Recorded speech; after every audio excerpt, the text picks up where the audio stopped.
പമ്പയിൽ ചേർന്ന ശബരിമല തീർത്ഥാടക അവലോകന യോഗം പൂർത്തിയായി. സ്പോട്ട് ബുക്കിംഗിന്റെ എണ്ണം തീരുമാനിക്കാൻ പ്രത്യേക കമ്മിറ്റി രൂപീകരിച്ചിരിക്കുകയാണ്. ഓരോ ദിവസത്തെയും സ്പോട്ട് ബുക്കിംഗ് എണ്ണം പ്രത്യേക കമ്മിറ്റിയാണ് നിയന്ത്രിക്കുക.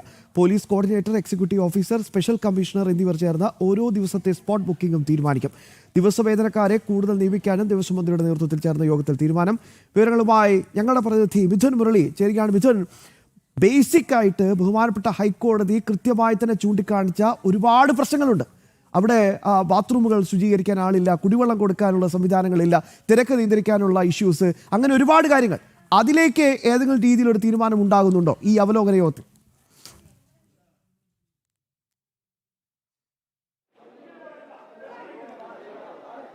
ശ്യാം, ഹൈക്കോടതിയുടെ ഇടപെടലിലാണ് ഇപ്പോൾ വൈകി ഇങ്ങനെയൊരു അവലോകന യോഗം പമ്പയിൽ ചേർന്നത്. നേരത്തെ തന്നെ മുന്നൊരുക്കങ്ങൾ കാര്യക്ഷമമായി നടപ്പിലാക്കേണ്ടതായിരുന്നു. ഈ കാര്യങ്ങളിലൊക്കെ ഉണ്ടായിരിക്കുന്ന വീഴ്ചയാണ് ഇപ്പോൾ ഇങ്ങനെ വൈകി ഒരു അവലോകന യോഗം ദേവസ്വം മന്ത്രിയുടെ നേതൃത്വത്തിൽ വിളിക്കേണ്ടി വന്നത്. പ്രധാനമായും സ്പോട്ട് ബുക്കിംഗ് ക്രമീകരണമാണ് ചർച്ചയായത്. ഹൈക്കോടതി ഇടപെട്ടുകൊണ്ട് ശബരിമലയിലെ തിരക്ക് നിയന്ത്രണ വിധേയമാക്കുന്നതിന് വേണ്ടി 5000 എന്നുള്ള സംഖ്യയിലേക്ക് സ്പോട്ട് ബുക്കിംഗ് പരിമിതപ്പെടുത്തിയിരുന്നു. പിന്നീട് സന്നിധാനത്തെ തിരക്ക് നിയന്ത്രണ വിധേയമാകുന്ന സാഹചര്യത്തിൽ ഈ സ്പോട്ട് ബുക്കിംഗ് 5000 എന്ന പരിധിയിൽ നിന്നും ഉയർത്തുന്നതിനുള്ള ഒരു അനുവാദം പിന്നീട് തിരുവിതാംകൂർ ദേവസ്വം ബോർഡിനും പോലീസ് കോർഡിനേറ്റർക്കും നൽകുകയും ചെയ്തിരുന്നു. ഈ പരിധി എത്ര വരെ പോകാം എന്നുള്ളതായിരുന്നു പ്രധാനപ്പെട്ട ചോദ്യമായി ഉയർന്നു വന്നത്. ഈ ഒരു കാര്യത്തിലാണ് ഇന്ന് പ്രധാനമായ ചർച്ച നടന്നത്. ഈ കാര്യം തീരുമാനിക്കുന്നതിന് വേണ്ടി ഒരു കമ്മിറ്റി രൂപീകരിച്ചിരിക്കുന്നു. പോലീസ് കോർഡിനേറ്റർ, ഒപ്പം Sabarimala executive officer, special commissioner ഇവരടങ്ങുന്ന ഒരു പ്രത്യേക കമ്മിറ്റിയെ ഇതിനുവേണ്ടി ചുമതലപ്പെടുത്തിയിട്ടുണ്ട്. ഈ കമ്മിറ്റിയാണ് ഓരോ ദിവസത്തെയും സ്പോട്ട് ബുക്കിംഗ് എണ്ണം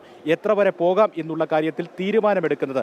അത് സന്നിധാനത്തെ തിരക്ക് നിയന്ത്രണ വിധേയമാണോ, തിരക്ക് എത്രത്തോളമുണ്ട് എന്നതിനെ അടിസ്ഥാനപ്പെടുത്തിക്കൊണ്ടായിരിക്കും ഈ കമ്മിറ്റി ഓരോ ദിവസത്തെയും സ്പോട്ട് ബുക്കിംഗ് എത്ര വരെ പോകാം എന്നുള്ളത് നിശ്ചയിക്കുന്നത്. പിന്നീട് ഈ ഒരു എണ്ണം അനുസരിച്ചായിരിക്കും ഓരോ ദിവസത്തെയും തിരക്കിന്റെ അടിസ്ഥാനത്തിൽ ആയിരിക്കും ഈ സ്പോട്ട് ബുക്കിംഗിന്റെ എണ്ണം എത്ര വരെ പോകാം എന്നുള്ള കാര്യത്തിൽ ഒരു തീരുമാനമെടുത്ത് അത് നടപ്പിൽ വരുത്തുക. അപ്പോൾ ഓരോ ദിവസവും ഇനി സ്പോട്ട് ബുക്കിംഗിന്റെ എണ്ണം ഓരോ തരത്തിലായിരിക്കും.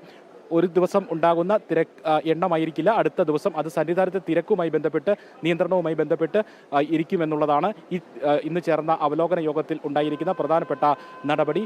മറ്റൊന്ന്, 400-ലധികം ദിവസവേതനക്കാരെ സന്നിധാനത്ത് ആവശ്യമുണ്ട് എന്നുള്ള ഒരു കാര്യം ഈ ദേവസ്വം ബോർഡും ഒപ്പം സർക്കാരും മറ്റ് പ്രതിനിധികളുമെല്ലാം അംഗീകരിക്കുന്നു. കോടതി ഇക്കാര്യത്തിൽ രൂക്ഷമായി വിമർശനം നടത്തിയതാണ്. ശുചിമുറികൾ വൃത്തിയാക്കുന്നില്ല, മറ്റ് അടിസ്ഥാന സൗകര്യങ്ങൾ ലഭ്യമാക്കുന്നതിൽ ഈ ജീവനക്കാരുടെ കുറവുണ്ട്, അപര്യാപ്തതയുണ്ട് എന്നുള്ളത് ഹൈക്കോടതി ചൂണ്ടിക്കാണിച്ചതാണ്. ഇത് കൃത്യമായി തന്നെ തിരുവിതാംകൂർ ദേവസ്വം ബോർഡ് ശരിയാണെന്ന് സമ്മതിപ്പിക്കുന്നു. 400-ലധികം വേതനക്കാരുടെ കുറവ് സന്നിധാനത്ത് ഉണ്ട് എന്നുള്ളതാണ് ഇവർ പറയുന്നത്. അതുകൊണ്ട് തന്നെ കൂടുതൽ ദിവസവേതനക്കാരെ നിയമിക്കുന്നതിനുള്ള നടപടികളുമായി മുന്നോട്ട് പോകുമെന്ന് ഇന്ന് ചേർന്ന അവലോകന യോഗത്തിൽ തീരുമാനമുണ്ടായിരിക്കുന്നു. അതോടൊപ്പം തന്നെ സന്നിധാനവുമായി ബന്ധപ്പെട്ടുള്ള പമ്പ മുതലുള്ള വിവിധ ഭാഗങ്ങളിൽ മരാമത്ത് ജോലികൾ ദ്രുതഗതിയിൽ നടപ്പാക്കുന്നതിനുള്ള നടപടികൾ സ്വീകരിക്കണമെന്നുള്ളതാണ് ഇന്ന് ചേർന്ന യോഗത്തിലെ മറ്റൊരു പ്രധാനപ്പെട്ട തീരുമാനം. നമുക്കറിയാം, ശബരിമലയുമായി ബന്ധപ്പെട്ടുള്ള എല്ലാ മേഖലകളിലും എല്ലാ വിഭാഗങ്ങളുമായി ബന്ധപ്പെട്ടും വീഴ്ചകൾ സംഭവിച്ചിരിക്കുന്നു. അത് മരാമത്ത് വിഭാഗവുമായി ബന്ധപ്പെട്ട് വളരെ ശോചനീയമായിട്ടുള്ള പ്രവർത്തനങ്ങളാണ് ഇത്തവണ നടത്തിയിരിക്കുന്നത്. പല റോഡ് ആയാലും മറ്റ് അറ്റകുറ്റപ്പണികളായാലും ഇക്കാര്യങ്ങളിലെല്ലാം, പാതകളായാലും എല്ലാ കാര്യത്തിലും വീഴ്ചകൾ സംഭവിച്ചിട്ടുണ്ട്. ഈ കാര്യങ്ങളിലൊക്കെ ഉണ്ടായിരിക്കുന്ന വീഴ്ചകൾ പരിഹരിക്കുന്നതിന് വേണ്ട നടപടികൾ ദ്രുതഗതിയിൽ നടപ്പാക്കാനുള്ള ഒരു തീരുമാനം ഇന്ന് ചേർന്നിരിക്കുന്ന അവലോകന യോഗത്തിൽ ഉണ്ടായിരിക്കുന്നു. മറ്റൊന്ന്, ഇപ്പോൾ എടുത്തിരിക്കുന്ന തീരുമാനങ്ങൾ വരും ആഴ്ചകളിൽ കൃത്യമായി തന്നെ വിലയിരുത്തലുകൾ നടത്തും. എത്രത്തോളം പുരോഗതി ഉണ്ടായിട്ടുണ്ട് എന്നുള്ള കാര്യം യോഗം ചേർന്ന് വിലയിരുത്തുമെന്നുള്ളതാണ് ഇന്ന് ചേർന്നിരിക്കുന്ന അവലോകന യോഗത്തിൽ ഉണ്ടായിരിക്കുന്ന മറ്റൊരു പ്രധാനപ്പെട്ട കാര്യം. ബയോ ടോയ്ലറ്റുകളടക്കം പമ്പയിലും സന്നിധാനത്തിന്റെ വിവിധ മേഖലകൾ, അത് പമ്പയിൽ നിന്നും മലകയറി സന്നിധാനം വരെ എത്തുന്ന വിവിധ മേഖലകളിൽ കാര്യക്ഷമമായി പ്രാപ്തമാക്കിയിട്ടില്ല എന്ന് മാത്രമല്ല, ഈ ബയോ ടോയ്ലറ്റുകളൊന്നും പ്രവർത്തനക്ഷമമല്ല.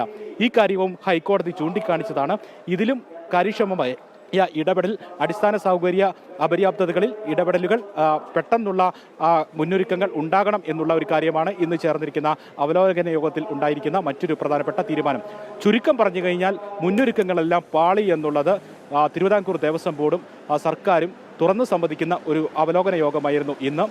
ഹൈക്കോടതി ചൂണ്ടിക്കാണിച്ചിരിക്കുന്ന എല്ലാ വിഷയങ്ങളിലും നടപടി ദ്രുതഗതിയിൽ വേണമെന്ന് എല്ലാ വിഭാഗങ്ങളുടെയും ഏകോപന ചുമതലയുള്ള ഉദ്യോഗസ്ഥരെ പങ്കെടുപ്പിച്ചുകൊണ്ടുള്ള ഇന്ന് ചേർന്ന അവലോകന യോഗത്തിൽ തിരുവിതാംകൂർ ദേവസ്വം ബോർഡ് തുറന്നു സമ്മതിക്കുന്നു.